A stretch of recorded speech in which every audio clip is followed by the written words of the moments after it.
guys, kali ini aku mau sharing lagi ke kalian mengenai artikel ilmiah.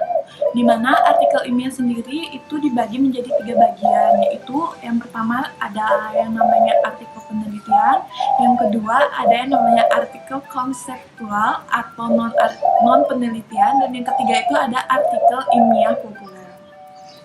Dari ketiga macam bagian dari artikel ilmiah tersebut, di mana mereka ini tiga artikel ini mempunyai struktur bahasa dan genre mikro yang berbeda, dan ada sedikit struktur teks yang berbeda walaupun tidak keseluruhannya berbeda. Misalnya salah satu contoh itu artikel ilmiah populer.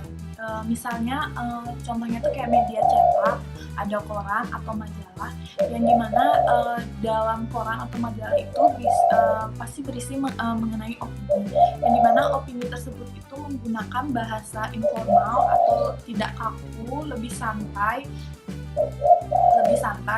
dan jadi artikel ilmiah populer sendiri juga dimana dia menggunakan genre mikro, eksposisi atau diskusi. Lalu untuk artikel penelitian dimana dia memiliki struktur teks dan genre mikro serta fungsi yang berbeda dari artikel ilmiah populer.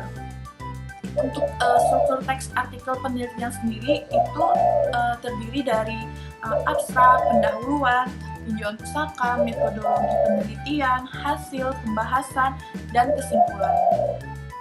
Nah, untuk perbedaan dari artikel penelitian dan artikel konseptual atau non penelitian itu di mana di dalam artikel konseptual atau artikel non penelitian itu dia tidak terdapat metode penelitian dan hasil.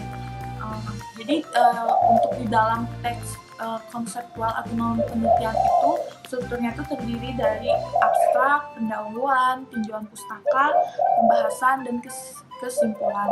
Nah, sekarang aku akan ngasih tahu kalian beberapa poin penting dalam struktur teks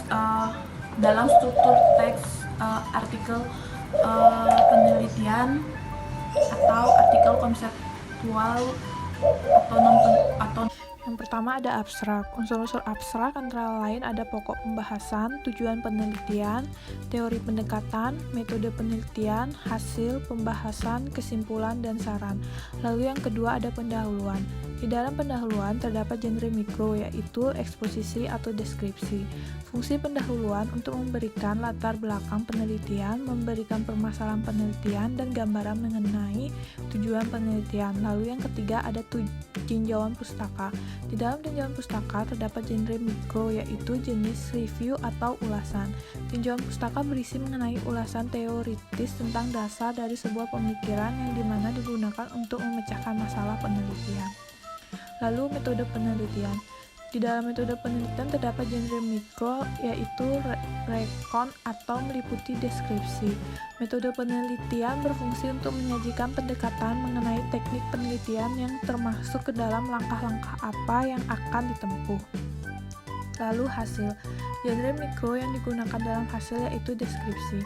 Di dalam hasil meliputi laporan atau rekon yang dimana nantinya berfungsi secara retoris untuk menyajikan temuan-temuan penelitian. Lalu ada pembahasan, di mana pembahasan sendiri menggunakan genre mikro diskusi atau meliputi eksplanasi. Pembahasan memiliki fungsi di mana untuk membahas atau menjelaskan temuan-temuan penelitian yang akan diteliti. Lalu yang terakhir ada kesimpulan.